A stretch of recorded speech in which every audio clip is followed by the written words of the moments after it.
Hey folks, this is Kalani. There are some massive class changes to talk about this week. The big mage overhaul is starting to take shape with a big revamp for fire specifically. Warlocks are on the chopping block, but they might just and so squeeze by without getting nerfed into the ground, and then there are a lot of other buffs and nerfs to go over. We also have some hands-on experience with how dragon riding is going to work in the old world, and it isn't quite what we thought it could be, and then there's also the Diablo event going on right now, so you can get your hands on some limited time goodies, including a very cool mount, and there are some very interesting, potentially very powerful new trinkets on the PTR that I also want to quickly look at. So let's go through everything happening this week and break it all down. Now before we jump in, be sure to hit up that like button and subscribe so you never miss another video. Let's kick things off with this week's class changes because there is a lot going on. Druids will see just a few changes. Astral Smolder was reduced down to 6 seconds, Untamed Savagery will now also increase max thrash stacks by 1 per rank, and a few talents were moved around.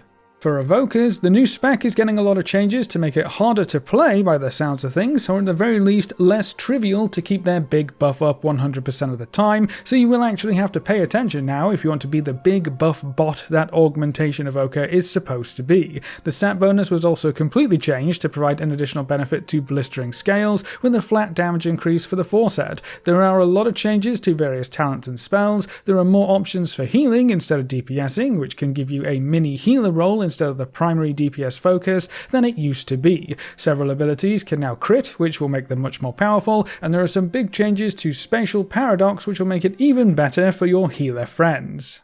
Now before we continue, I want to briefly talk about a new mobile game that I've been playing. Everlegion is a free-to-play fantasy idle RPG set in a beautiful, fully 3D world. Collect unique heroes from 7 distinct factions and combine their special abilities to build up your perfect team. And check this out, after finishing the tutorial you get 25 free summons. How cool is that? This is my favourite champion that I've summoned so far, Pewith, the Undead Enforcer. He looks pretty epic. You can collect fearsome heroes like Razul, an incredibly powerful champion who has the power to freeze your enemies with a single move, or there are angelic, graceful heroes like Constanza, the Angel of the Battlefield. With such a varied set of themes and character backgrounds, you're sure to find something that resonates with you. There are also a lot of gameplay options. Work through an expansive campaign, delve into the Spirit Realm, or face off against other players in the Colosseum, and you're gonna love the Dragon Abyss. That's where you'll find the hardest bosses and most insane battles in the game. Defeat the dragon with your hand-picked team of heroes and score a dragon egg full of rare rewards. You also constantly accrue rewards while offline, so whenever you next log in you'll have plenty of items accumulated to help you progress, upgrade and take down the next few levels of bosses, or try and challenge me in-game. So click on link in the description or use the special gift code ELKalani to get a free rare champion and plenty of useful goodies to kickstart your Everlegion adventures. There are only 100, so what are you waiting for? I'll see you in Everlegion.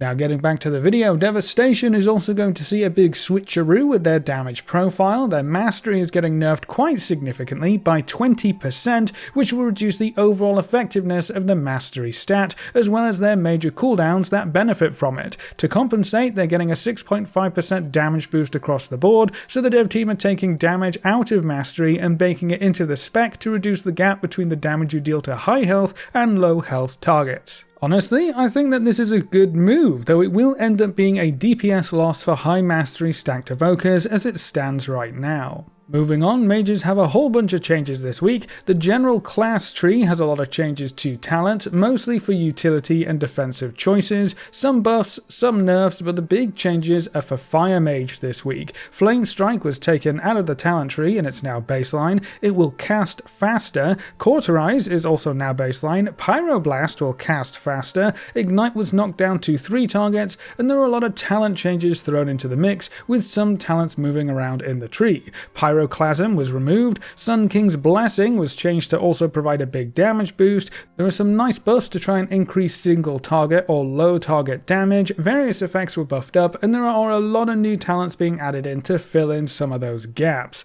There are some interesting changes in here for sure, but this will be nowhere near the end of Fire Mage changes for this patch, so keep an eye out for how Fire evolves as the PTR builds continue. The Paladins are up next, and the Holy revamp continues to make some big changes. Second Sunrise has been removed, there are new talents to look at, various effects that interact with mana costs have been changed, and there are a lot of mana cost changes as well, including adding mana costs to various abilities that didn't have them previously. I know mana has been a big topic for Holy Paladins recently, so expect to see more changes on that front. There are also big increases to Flash of Light and Holy Light Healing, as well as some bug fixes. Moving on, we come to the Priests. There's a new talent that provides a small healing boost in the general tree, a few talent connections will change in the general tree, and there's also a new talent that causes your Shadow Fiend or Mindbender to heal allies when it deals damage. For Shadow specifically, a lot of mana things have shifted around, max mana pool was massively increased, and base mana costs of pretty much everything were increased by about the same rate. This is part of the big hybrid healing changes coming with this patch, so expect to see other hybrid classes see the same kind of treatment. For the Shamans, they're actually kind of reverting a previous change to Ancestral Guidance, so it will once again work with all abilities, but there will be a cap on how much it can heal. Right now that's 20% of your max health per second up to 3 targets, so they're still trying to rein in the overall effectiveness, just in a different way. And then last but not least, we come to the Warlocks, and oh boy, these changes caused a ruckus through the Warlock community. We've got a new pet customization, as well as various changes to Affliction to make it faster to set up and less punishing to play, so it should be a bit easier to get your maximum damage out of Affliction going forward. But Demonology is where things take a bit of a weird turn. The dev team want to get Demonology back to a place where they cast Shadow Bolt often, which doesn't exactly sound like the most fun thing in the world, but to that end the dev team are removing Ripped Through the Portal, Demonic Knowledge, Shadow's Bite, Demonic Meteor, and Fell Might. They're also redesigning a bunch of other talents, new talents are coming in to increase the damage of Shadow Bolt, and a lot of talents are shifting around in the tree. Now, these changes would have left Demonology kind of in shambles, but I guess someone important at Blizzard must play Warlock because they have even more changes that were announced right at the end of the week, many of which kind of override what was supposed to happen to the class as a whole. So these new changes buff up unstable affliction damage by 10% and reduce the cast time of Seed of Corruption, but they also removed Shadowflame Covenant and Fell Covenant, so that didn't last very long. Demonic Knowledge was added back in, with a more reliable proc rate, Shadow's Bite was also added back in, Hand of Gul'dan damage was increased, Imposition, Dreadstalker and Demon Bolt damage were also all buffed up by quite a lot, Bile Scourge Bomber's Soul Shard cost was removed, Umbral Blaze was buffed, and the 2-set bonus was also buffed, so they kind of went into this with some really bad changes, and by the looks of things they got most of them reverted, with some big buffs just tacked on the top. A bit of a weird roller coaster, but ultimately Demo should be fine going into 10.1.5, and then at the very end Destruction will get a change to Crashing Chaos and a damage buff to Dimensional Rift. So lots of class changes, some of the big revamps are also starting to take shape, and the new Evoker spec still looks great so far. The weekly PTR builds will introduce more and more class changes until the patch goes live, so I will keep you updated as the big changes come through as always. Now, in other news, it looks like patch 10.1.5 will be introducing some potentially very powerful trinkets, most of which are themed after legendary weapons of lore. So we have the paracausal fragments of Thunderfin, Shallowmane, Doomhammer, Frostmourne, you get the idea. These trinkets seem kinda complicated, they aren't your average run-of-the-mill primary stat with a secondary stat effect. Most of them have special effects which will make them both very interesting, but also potentially powerful. Or not, that's all going to depend on the tuning. These trinkets will most likely come from the new Mega Dungeon. With a name like Paracausal, you know it's related to the timeline stuff in the patch, but an epic trinket will most likely only drop from a few sources, and the Mega Dungeon needs to have that big pull to get everyone running it as often as possible, right? What better way to get players into the dungeon than the promise of powerful trinkets? Sounds like a good idea to me. These trinkets are also probably a similar idea to the Onyx Amulet, to provide a mid-season power boost to help folks get through seasonal content like the raid, or push higher Mythic Plus dungeons. If that's the boot these trinkets need to fill, they're definitely going to end up very powerful.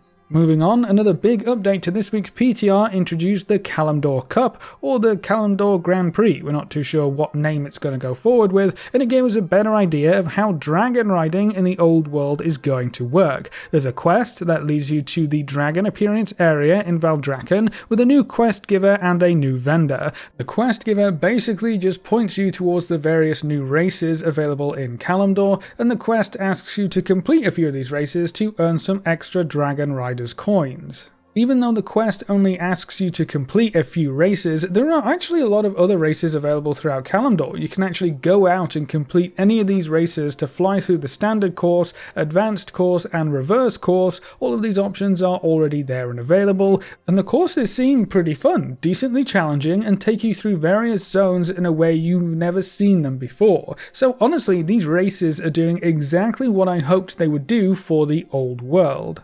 You also seem to get 1 dragon riding coin per medal level you achieve, so 1 for bronze, 1 extra for silver, and another 1 for gold. So if you get a gold medal, that is 3 coins for that race. These coins can be traded in Valdrakken for new dragon riding cosmetic options, as well as a dragon riding transmog set that looks exactly like the gear the dragon rider was wearing in the initial Dragonflight announcement cinematic, so that's really cool to see that in game and attainable from a very relevant source. Now, there are 2 pretty big downers on this update right now. To start with, you can't actually use your own dragon riding mounts in the old world. Whenever you start a race, you're given a dragon riding mount just for that race. As soon as the race is over, you're back to using your old flying mounts to get around. So to go from race to race, you are using the old flying and all your old mounts. You can only dragon ride in the old world while racing, and you're not even using your mounts. It's just a default mount thrown in because dragon riding isn't actually enabled in the old world just yet, so that is a bit of a bummer. But in addition to that, the Kalimdor Cup is also a time-limited event or a holiday event, so it's not going to be active all of the time, which means these races won't be active most of the time. It's only going to be every so often, so not only can we not dragon ride in the old world just yet, but we can't even do these races whenever we want, which is a real shame in my opinion. Dragon riding opens up the world, and we have so much more we can explore with this new mode of travel because there's so much content in the game. There's so much space. You can take these old parts of the world and revitalize them at least somewhat with these dragon riding races, which is exactly what is happening. It's just not quite as fast or as open-ended as we initially thought. Now, there is still hope. Blizzard recently posted that they are in fact working on making dragon riding available to the other zones and expanding the number of mounts that can actually use dragon riding, but that feature will not be complete in patch 10.1.5. So we can do the races, but that's going to be about it, I'm afraid. The good news here is that we should get old world dragon riding eventually, maybe in 10.1.7 or maybe even later. It is on the roadmap. We will see that freedom sometime in Dragonflight. Just not yet. The only question left then is how long will we have to wait? And then the last thing I wanted to touch on in this video is the new Diablo event going on in-game. You may have seen some treasure goblins running around, and no, you aren't going crazy. This isn't Diablo 4 withdrawal. Diablo 4 is just bleeding over into World of Warcraft for a few weeks. To celebrate the near release of Diablo 4, treasure goblins will be invading various zones and areas about every 30 minutes. If you kill them, there's a chance for you to get a bunch of different Diablo-themed goodies. There's the Belial Pet, the Enmity Hood and Cloak Transmogs, the Nightmare Banner, a Treasure Bag Cloak Transmog, several different Wurt Leg Transmogs that you can collect, and you can even get the Tyrael's Charger Mount. In addition to those rewards, you can get little charms that provide you with a minor stat bonus that don't work inside instances. There is a 36 slot bag, a 2-hand Polearm Transmog, the Tome of Town Portal Hearthstone toy, and the 12-string guitar toy to collect. So there are a lot of different rewards you can get your hands on here, and how you get each one is exactly the same. Kill the treasure goblins, hope for some shiny loot, and rinse and repeat. That's literally all you have to do. Now, the rotation and location of these goblins seems to be pretty much set in stone, so we know where each goblin should spawn depending on the current time. There are various spreadsheets tracking these spawns, like this one you can find on Wowhead, but thankfully we don't have to decipher this because there's also weak auras to track the spawns. I will leave links to a NA version and an EU version of this weak aura in the description below so you can grab the one you want. Your region does matter, so make sure you're getting the right one. Just import the weak aura and it will tell you exactly where the next goblin will spawn and also give you a handy timer. So whenever you log in, check the weak aura. If you have enough time to go wait for the next portal, you can guarantee at least a few goblin kills that way. Whenever it's time for a goblin to spawn, check the map for the location you're in. You should see a portal pop up on the map and then you'll have about 5 minutes to get there and get ready to kill that goblin before it actually spawns.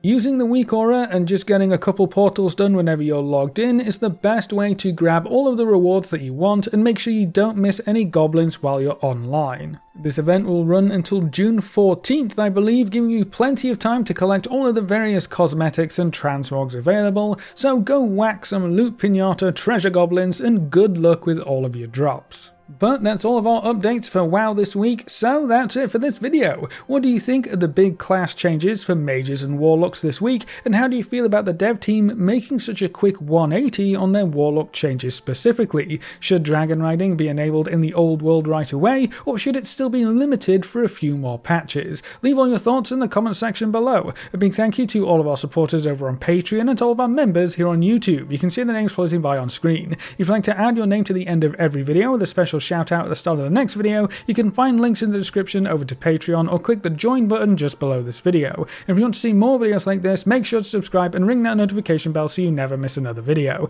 Thanks for watching folks, good luck and have fun, and as always I will see you next time.